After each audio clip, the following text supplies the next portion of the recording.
छत्तीसगढ़ में इंजीनियर्स के लिए ड्रीम वैकेंसी यानी कि CSEB Chhattisgarh state electricity board में असिस्टेंट इंजीनियर और जूनियर इंजीनियर की भर्ती परीक्षा कुल मिला के होने वाली है 429 पदों पर और इसको कंडक्ट करेगी सीजी व्यापम। सीजी व्यापम की वेबसाइट में इसका ऑफिशियल नोटिफिकेशन कंप्लीट इन्फॉर्मेशन के साथ, आधा अधूरा नहीं, कंप्लीट इन्फॉर्मेशन के साथ अपडेट हो चुका है।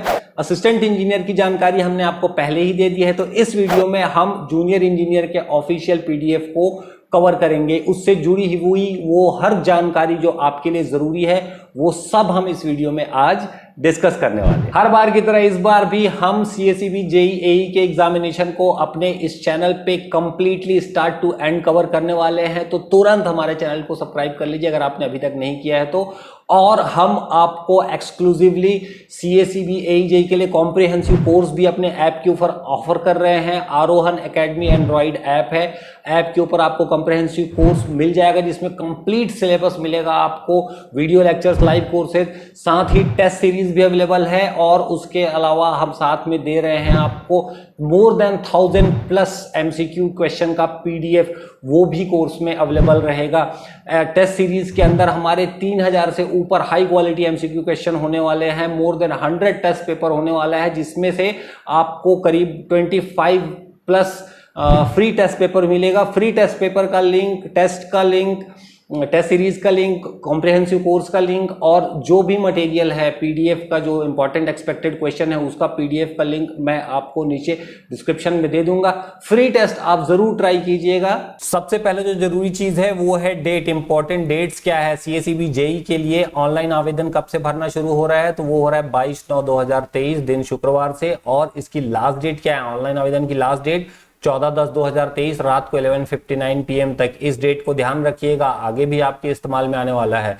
अगर आपने ऑनलाइन आवेदन भरते समय कुछ गलती कर दी तो त्रुटि सुधार के लिए क्या टाइम मिलेगा आपको? आपको मिलेगा 15/10 से लेकर के 17/10/2023 तक, 3 दिन का ये समय मिलने वाला है आपको। अब यहाँ पे अगला आप देख रहे हैं, परीक्षा का समय अनाउंस नहीं किया है, परीक्षा की डेट अनाउंस नहीं की गई है, टाइम डेट कुछ भी नहीं बताया गया है। ये आगे आने वाले दिनों में ये बता देंगे कि क्या डेट होने वाली है इसका। परीक्षा का सेंटर ये जरूर इन्होंने बता दिया, मतलब तैयारी पूरी है, तो आप निश्चिंत रहिए, डेट्स कुछ समय में आ जाएंगी। समय आपके पास ज्यादा नहीं है, समय बहुत कम मिलने वाला है, इस बात का आप ध्यान जरूर रखिएगा। इंपॉर्टेंट डेट्स के बाद हम ऑफिशियल PDF पे आ जाते हैं और यहाँ पे हम देखेंगे JEE के लिए कितनी पदों की वैकेंसी दी हुई है और कौन कौन से ब्रांच यहाँ पे एलिजिबल हैं। तो यहाँ पे अगर आप देखोगे पदों के विवरण में जूनियर इंजीनियर के लिए, तो यहाँ पे सबसे पहले ब्रांच मेंशन किया है, फिर कंपनी का नाम।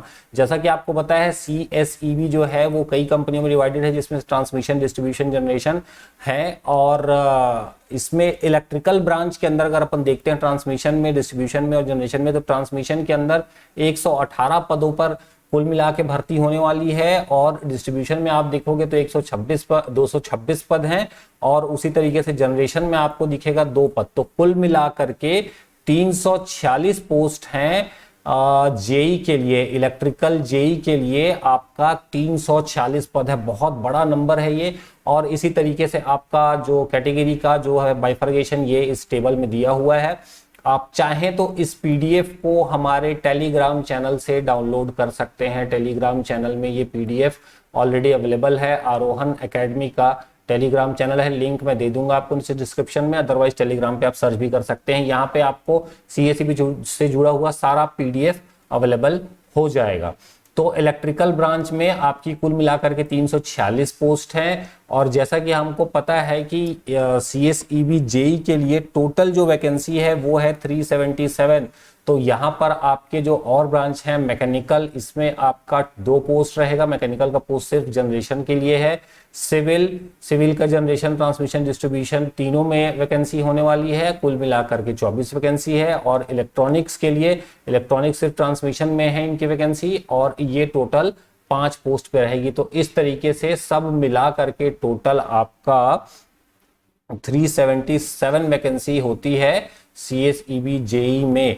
जहां पे कौन कौन से ब्रांच एलिजिबल होने वाले हैं, तो आपका इलेक्ट्रिकल रहेगा, सबसे ज्यादा वैकेंसी है जिसमें, फिर मैकेनिकल है, फिर सिविल है और उसके बाद इलेक्ट्रॉनिक्स है। तो ये 4 ब्रांच के लोग एलिजिबल होंगे। इसके अलावा और भी ब्रांचेज हैं जो इसके सब ब्रांचेज होते हैं जो इनसे रिलेटेड रहते हैं। मैं अभी आगे आपको ये बताऊंगा कि और कौन कौन से ब्रांचेज के जो कैंडिडेट्स हैं वो इन एप्लीकेशन फॉर्म्स को अप्लाई कर पाएंगे। तो इसका बाइफर्केशन आप वीडियो को पॉज करके या हमारे टेलीग्राम चैनल से पीडीएफ देखकर कर सकते हैं। एक ये जरूरी बात आप देख सकते हैं यहां पे नोट करके जो लिखा हुआ है, यहां पर ब्रांच वाइज आपका रिटर्न एग्जामिनेशन होने वाला है। मतलब आप ब्रांच वाइज बोलने का मतलब ये है कि यहां पे जैसे सिविल के लिए है जनरेशन ट्रांसमिशन डिस्ट्रीब्यूशन, कंपनी के हिसाब से नहीं होगा, ब्रांच के हिसाब से होगा। इलेक्ट्रिकल के लिए भी ट्रांसमिशन डिस्ट्रीब्यूशन जनरेशन सभी के लिए एक ही पेपर होने वाला है। तो इसीलिए जेई के इलेक्ट्रिकल ब्रांच में ट्रांसमिशन डिस्ट्रीब्यूशन जनरेशन के लिए एक ही आवेदन स्वीकार किया जाएगा, अलग अलग आपको आवेदन नहीं करना है।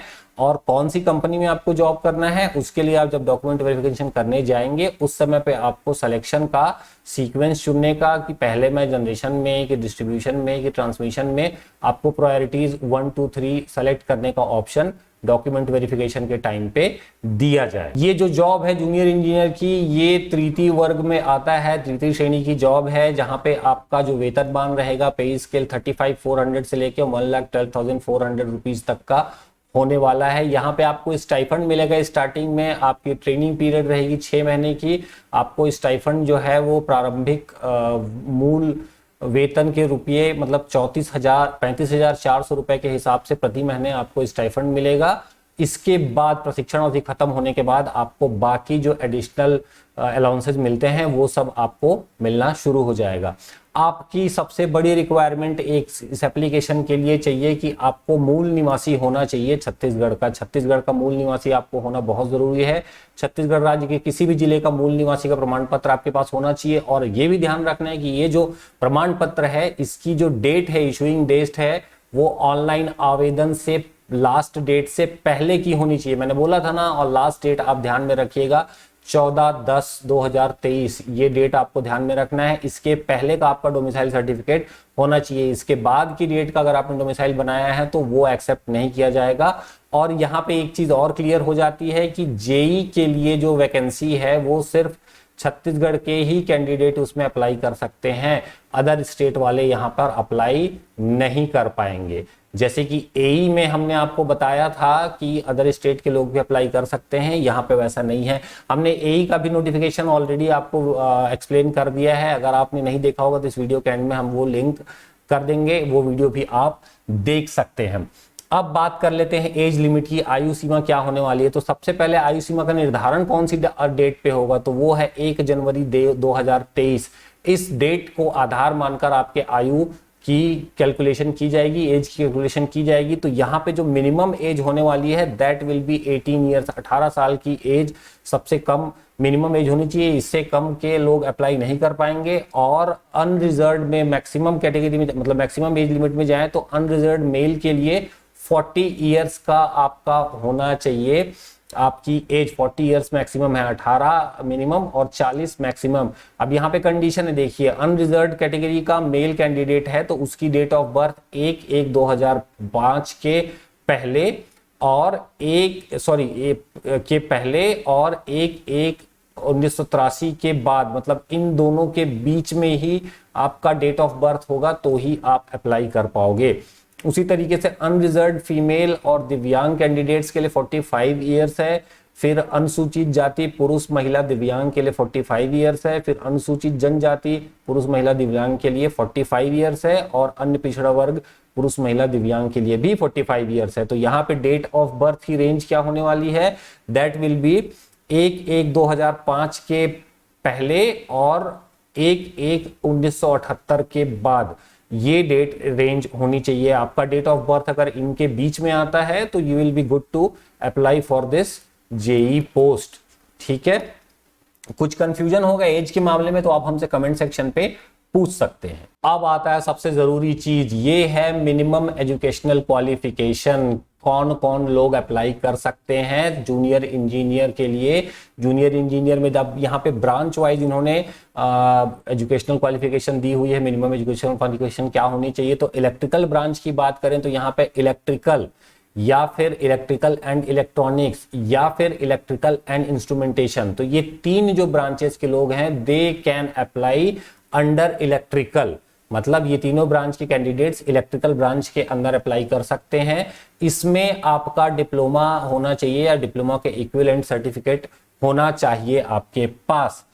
इसी तरीके से अब आता है मैकेनिकल के लिए। मैकेनिकल में मैकेनिकल या फिर प्रोडक्शन, मैकेनिकल या प्रोडक्शन इंजीनियरिंग के ब्रांच में आपके पास 3 साल का डिप्लोमा या उसके इक्विवेलेंट की डिग्री, डिप्लोमा सर्टिफिकेट आपके पास होना चाहिए। तो अब सिविल की बात करते हैं, तो सिविल में आपके पास सिविल इंजीनियरिंग में ही आपका एक ही ब्रांच अलाउड रहेगा इसके लिए, तो सिविल इंजीनियरिंग में आपका 3 ईयर का डिप्लोमा होना चाहिए। उसी तरीके से इलेक्ट्रॉनिक्स की बात करें तो इलेक्ट्रॉनिक्स में electronics and telecommunication, electronics and instrumentation engineering में आपका 3 वर्ष का डिप्लोमा होना चाहिए। अब आपका सवाल आ रहा होगा कि डिप्लोमा होल्डर्स जो है वो जेई के लिए एलिजिबल हैं, तो क्या जिनके पास डिग्री है वो नहीं होंगे क्या एलिजिबल जेई के लिए? ये सवाल जरूर आ रहा होगा आपके मन में, तो इसका जवाब यहाँ पे दिया है।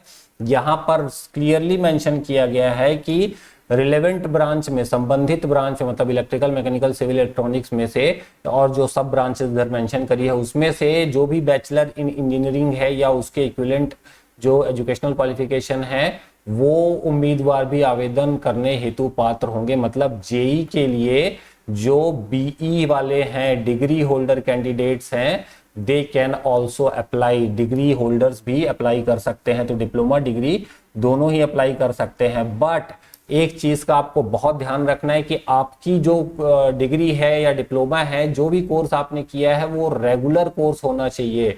डिस्टेंस लर्निंग वाला कोर्स नहीं चलेगा, पत्राचार वाला कोर्स, दूरस्थ माध्यम से किया हुआ कोर्स, डिप्लोमा डिग्री जो है वो मान्य नहीं होगी।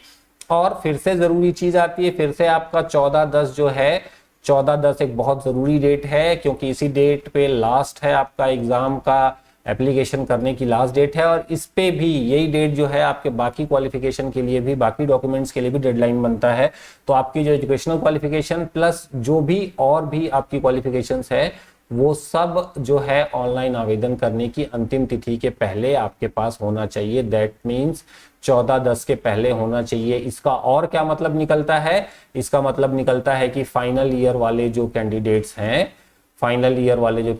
हैं वो एलिजिबल नहीं होंगे इस एग्जाम में अप्लाई करने के लिए।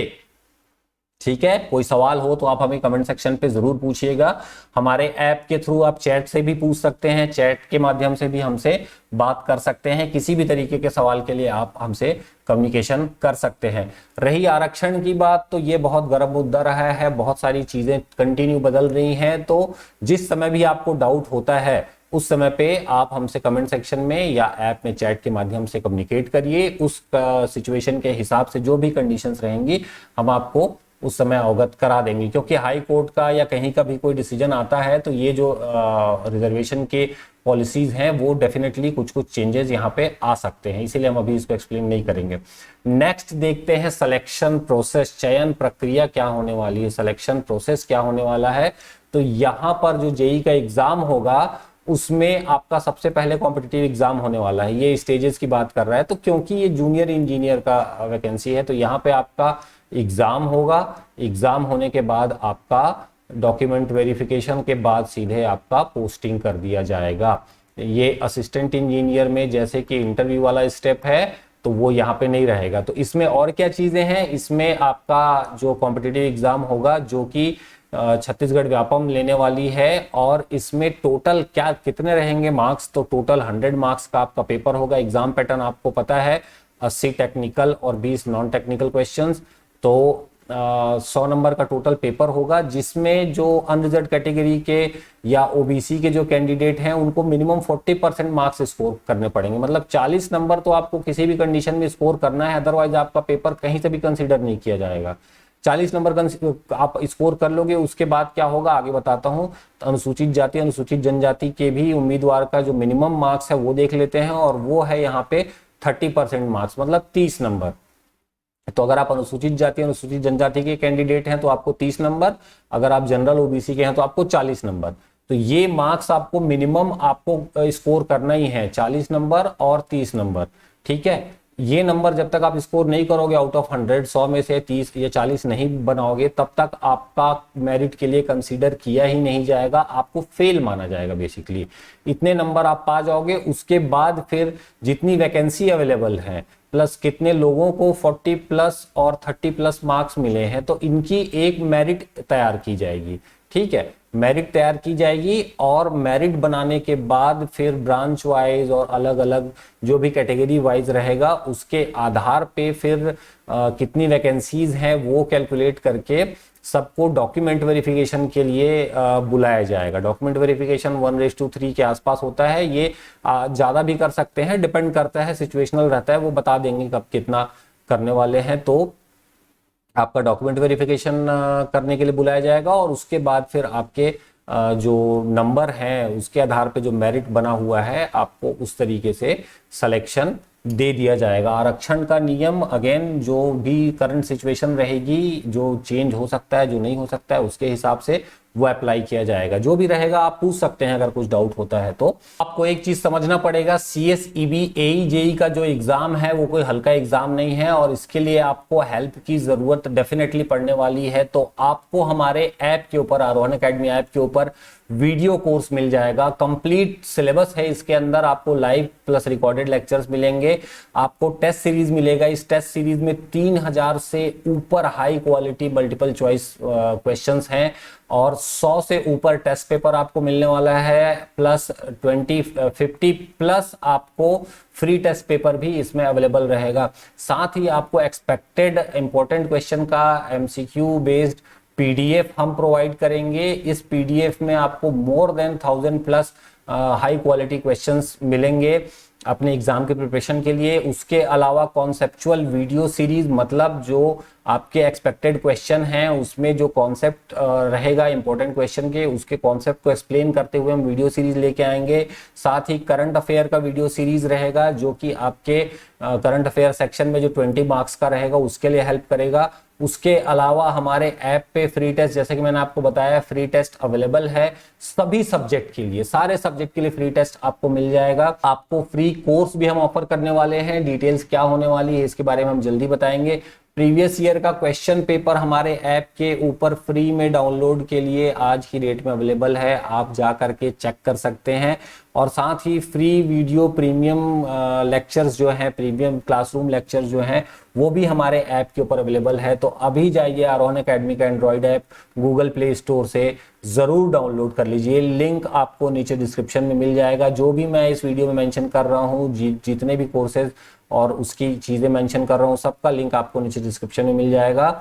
आपको हेल्प की जरूरत पड़ने वाली है, बहुत कठिन एग्जाम है ये और साथ ही समय भी बहुत कम होने वाला है। So don't hesitate to ask for help. Examination fees की बात करें तो एग्जामिनेशन फी, जैसा कि आप सबको पता है कि छत्तीसगढ़ स्टेट के मूल निवासियों के लिए एप्लीकेशन फी बिल्कुल फ्री रहने वाली है। तो आपको कुछ भी पे नहीं करना है, एप्लीकेशन फ्री रहेगा, एक्सेप्ट तो पोर्टल चार्जेस जो लगते हैं वही बस लगेंगे, बाकी चीजें नहीं लगने वाली है। इस एग्जाम में आपको अगर सच में सफलता पाना है तो आपको अपने लिए ऑनेस्ट रहना पड़ेगा, अपने प्रति ऑनेस्ट रहना पड़ेगा। आपको डीप डाउन आपको खुद पता है कि आपकी प्रिपरेशन की क्या लेवल है और आपको किन चीज़ों की रिक्वायरमेंट है। तो अपने ऊपर इन्वेस्ट करने के लिए बिल्कुल भी हेजिटेट मत करिए, क्योंकि ये आपकी फ्यूचर के लिए है। एक छोटा सा अमाउंट आपकी फ्यूचर को बदल सकता है पूरी तरीके से, आपके पूरे लाइफ के लिए आपकी चीज़ें सही कर सकता है। और नॉलेज जो है वो कभी वेस्ट नहीं होता और आप किसी गलत चीज़ पे नहीं इन्वेस्ट कर रहे हैं, अपने ऊपर इन्वेस्ट कर रहे हैं, तो इस चीज़ के लिए डरिएगा मत।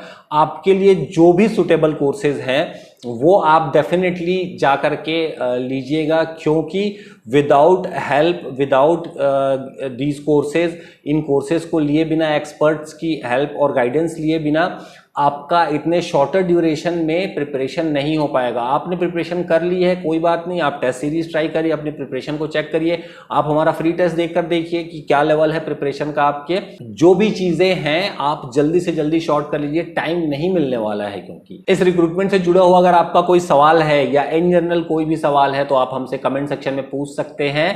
Thank you for watching, hope to see you in next video. Till then take care guys.